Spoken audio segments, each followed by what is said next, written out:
As the sun rose on the Lowcountry Friday morning, we could see for the first time the reality of Hugo's wrath. One person told us it reminded him of a war scene in Vietnam, a bombing of a strange land.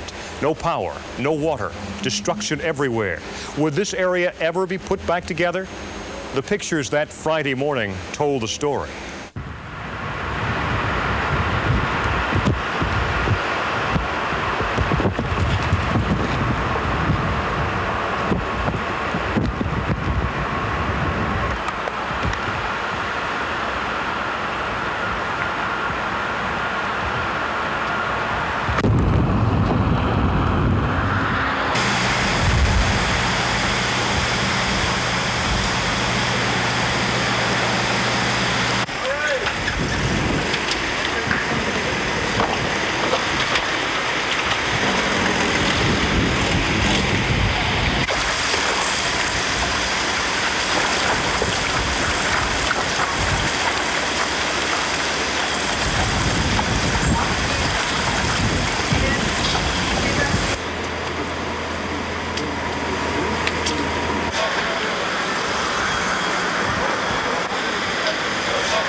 The eerie quiet left in the wake of Hurricane Hugo was broken by the voices of neighbors anxious to find out if friends and family were safe. Yeah, yes, we survived. We lost a lot of power, though. But we live on the projects back here. We were fine. We were fine. That's good. See, like my mother lives on a new project side. You know, it has a lower level, upper level. She took everything from lower level and put it up. The good thing she did, she said the water came to her right here. A Vietnam veteran said he hadn't seen this kind of destruction since the B-52 strikes over Hanoi. But the devastation that greeted awakening Charlestonians was not aimed at a certain group of people or in defense of a particular ideology. In a world cluttered with a variety of prejudices, Hugo made it clear he was an equal opportunity catastrophe.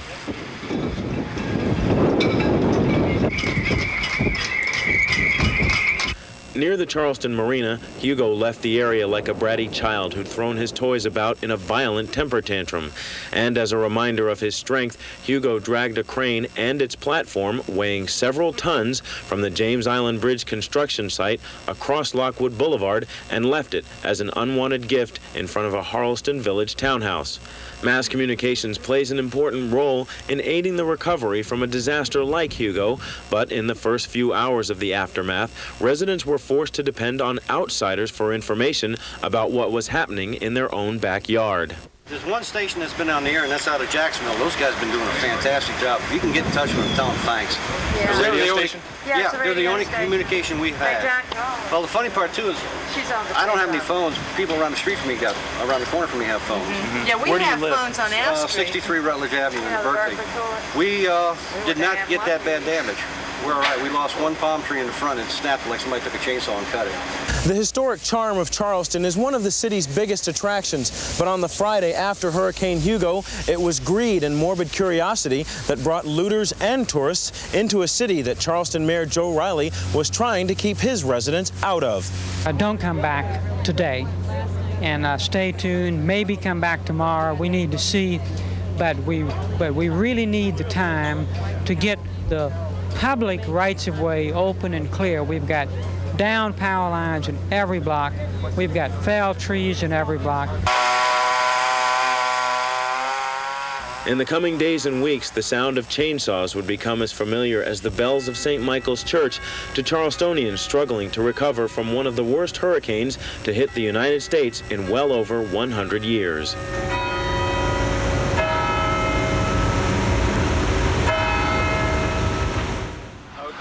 9 o'clock Friday morning. Children stare in quiet disbelief. This is not the James Island they knew yesterday.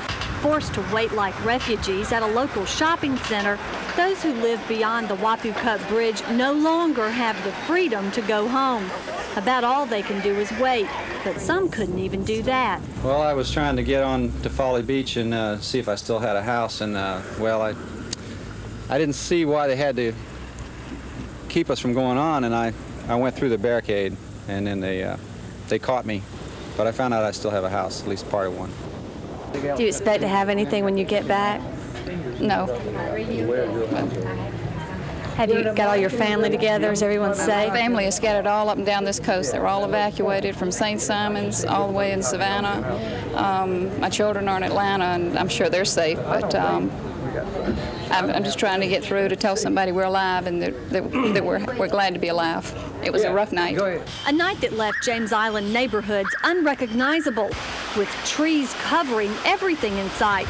But if James Island looked bad, the road to Folly Beach was even worse.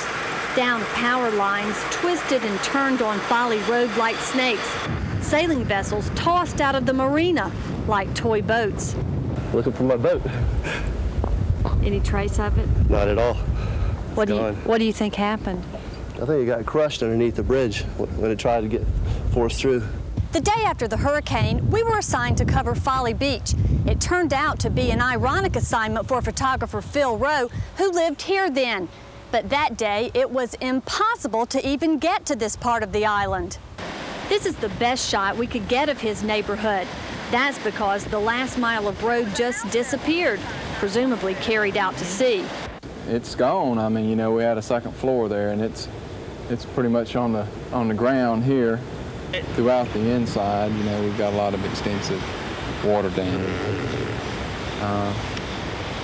It's time to move. Hugo left other Folly roads transformed into new beaches. The Atlantic House, a longtime Folly restaurant and landmark, was blown away without a trace. Only its pilings are left to show it ever existed. But in some places, there were all too many reminders.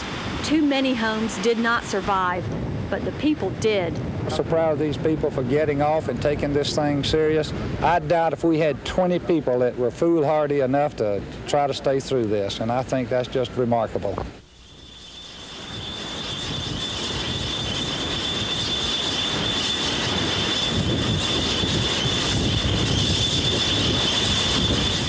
In Mount Pleasant, a lot of the destruction was caused by the abundance of trees that crashed into houses, fell across roads, and knocked down power lines. I woke up this morning, it was a totally different place than where I lived, and I really don't even know if I want to stay here anymore.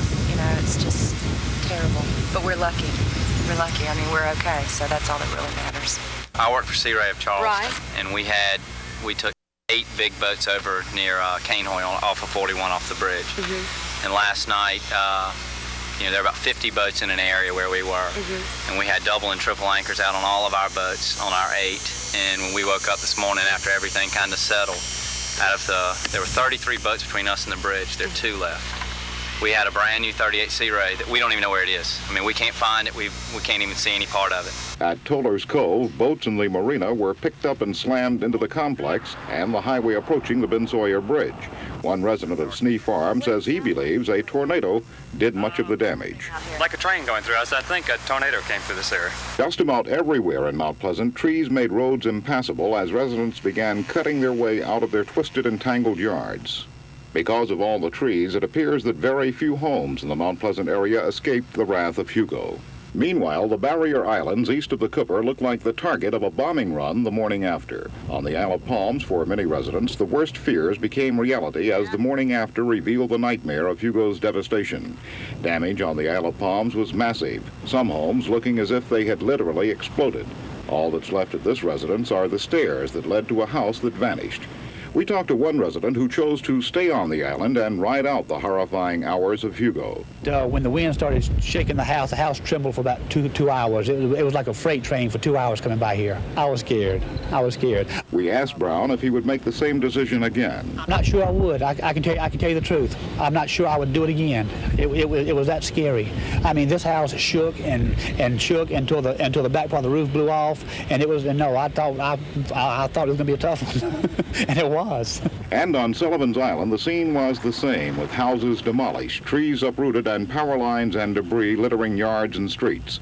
Because of reported looting, martial law was declared as the National Guard rolled in, and the islands were sealed off from everyone, including the residents who evacuated. We prefer that no island residents come on the island till we get set up. Right now, it's impassable. The roads are impassable. There's wires in the street. There's There's debris, trees uprooted, old oak trees, refrigerators are in the tree. One house went from one side of the road to the opposite side of the road. It's for the safety of the people that we cannot allow them to come in right now.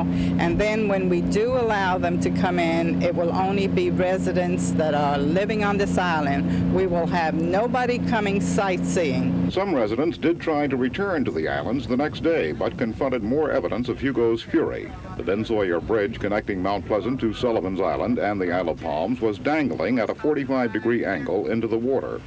Now, the residents were also prevented from returning to the island by boat, with warnings they would be subject to arrest under martial law. Not knowing the condition of their homes, those residents were frantic and frustrated for a period of time that must have seemed like an eternity. When authorities finally allowed them to be ferried over to the islands, they were stunned by what they saw. Bill Taylor found his home in the middle of the street. Very devastating to see all the time and the work that went into that house, and all the memories that we had in that house are now in the middle of the street, and it's just very disheartening at this point. Another resident is trying to decide whether or not he'll rebuild. I did manage to get through that door, and the bedroom wing back there is, it was very dangerous. I didn't realize it until after I came back out, but there's nothing at all supporting that end of the house. So you're having a party? Right, we're having a party. In spite of everything, yeah. For those people, Thanksgiving Day, just weeks away, will no doubt have a renewed significance. I just thank the Lord that I have my life, I have my wife and family. We're alive. We're thankful. And our neighbor, Kate, said that she would rebuild if we did, but if we didn't, she didn't want to come back. And it's people like that that make you want to rebuild. I mean, people are so great. It seems like in times like this, you really find out how much other people think of you. Charleston was certainly hard hit by Hurricane Hugo, but we here in the city had the benefit of massive media attention and relief resources. But if we travel across these bridges to the outlying areas of the Lowcountry, we'll find the story is not the same.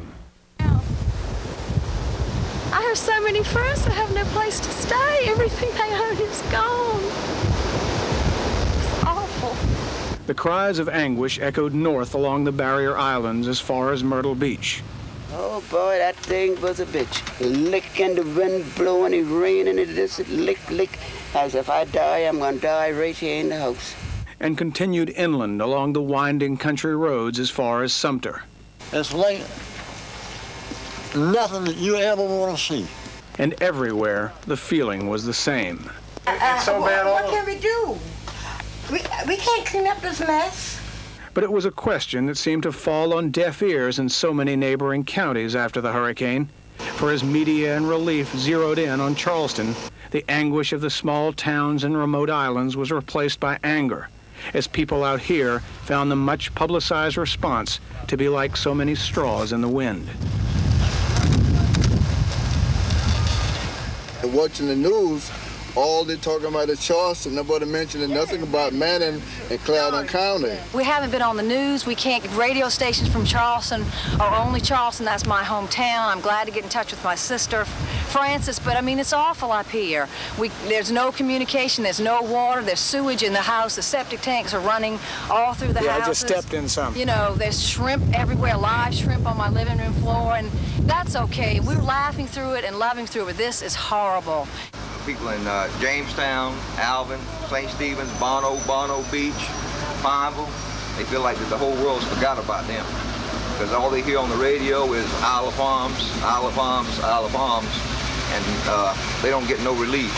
I called, what radio station was it, out of Charleston, and asked the lady why there was no help out here, why was there no water, batteries, food, shelter, anything. And you know what she told me?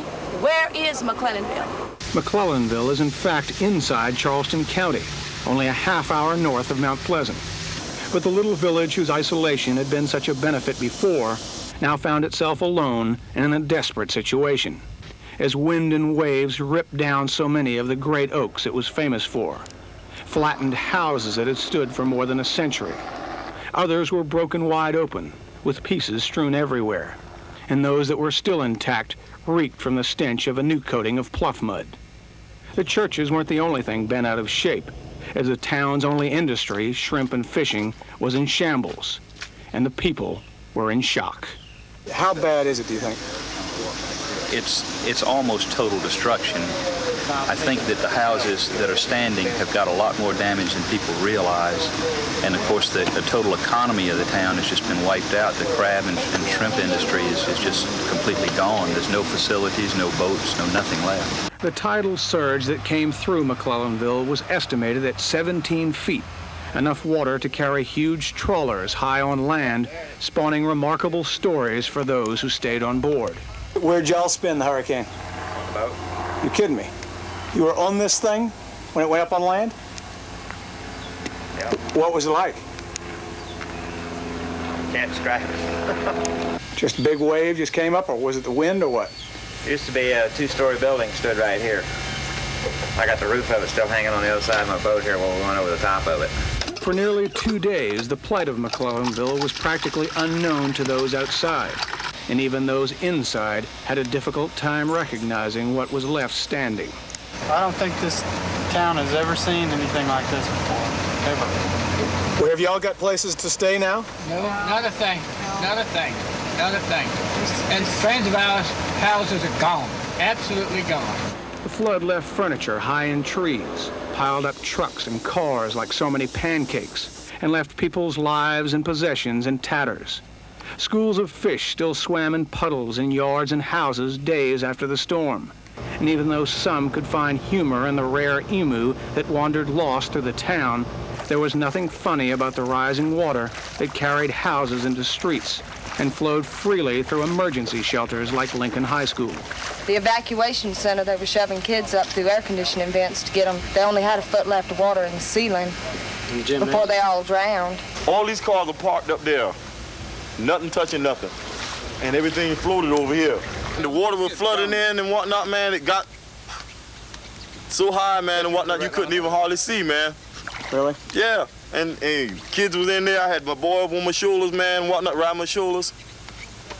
I done the best I could, man, and whatnot, and they got everything till the tide went down. When the tide went down, that was all there was left. This destruction continued north into the Grand Strand area, as if houses were falling dominoes. This used to be a road. There's asphalt in there. Oh, really? Probably, yeah. Or maybe I'll broken up, but it was a road.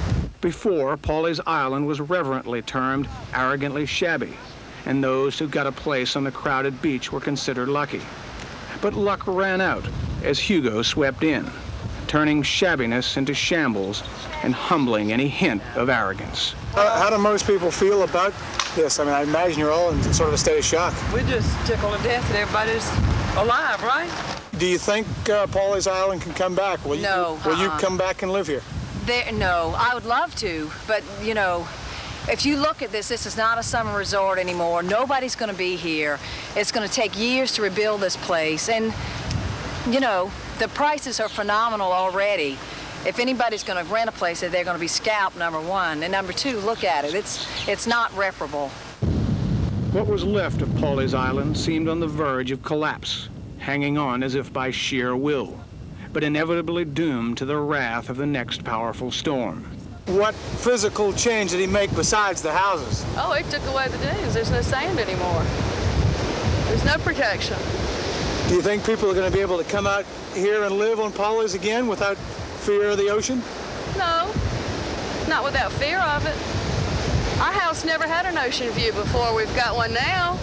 Here and there, people scurried for what little there was left to salvage, although chances were slim anything could be found amid houses that almost completely washed away.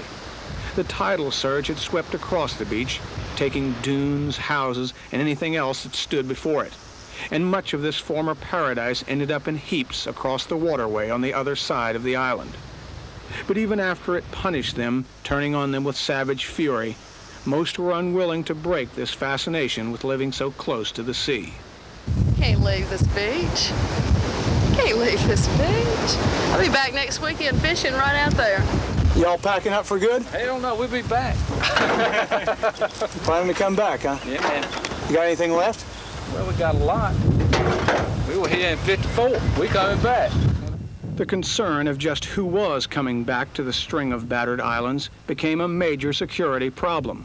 with the expensive homes at Debbie-Doo Beach ripped open like tin cans, Myrtle Beach's usually busy boardwalk in bits and pieces, and Litchfield Beach, a 3-mile stretch of ghost town. The burglar and fire alarms are still going off here at Litchfield Inn, even though a lot of the rooms are actually wide open to the sea. The violent storm had turned sea islands like Garden City into moonscapes and turned their entrance roads into armed camps. Hey, all kind of sad stories. You know, you can listen to the stories, whatever, but don't let them in unless they got proper ID. If you could get on the island at Garden City, you'd have seen perhaps the worst concentration of destruction in the state. Most of the front row of houses was gone, washed into what was left of houses in the back rows. And nowhere was there a flower or blade of grass, as tidal waves had resodded the entire island with sand.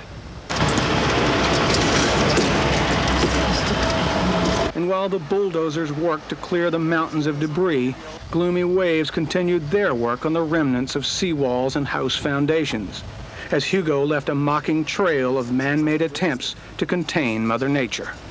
Now, see that house right there was stressed concrete and steel structure. You see what that's worth. I don't think there's anything that held up too well. Yeah, there's a lot more things that held up better than that old thing. I was considered one of the stronger houses down here. But you know the force of the water and everything else. Houses weren't the only homes that were destroyed along the coast. Bulls Island's extensive natural forests had made it the state's premier wildlife habitat, home to deer, southern fox squirrels, and recently one of the most ambitious reclamation projects, reintroduction of the once indigenous red wolf. But Hugo turned this most spacious refuge on the East Coast into a cauldron of crashing trunks and limbs, and one could only shudder at the thought of unprotected animals. Oh, I'm sure some of them survived. They had to. By some, maybe 50%, maybe.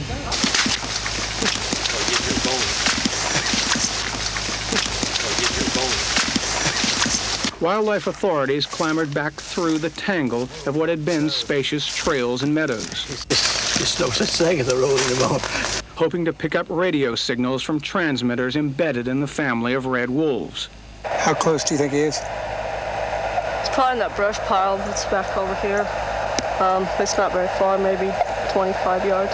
The constantly moving signals proved the wolves were okay. But with the island's canopy of green stripped away, we knew it would never again be the same. It almost makes you cry to see all these big pines that took 2-3 centuries to grow, you know, gone. They probably, some of them, at least 200 years old that's in there. When we come back, we turn inward into the rural areas of the Lowcountry, and proof that the storm did not stop at the shore.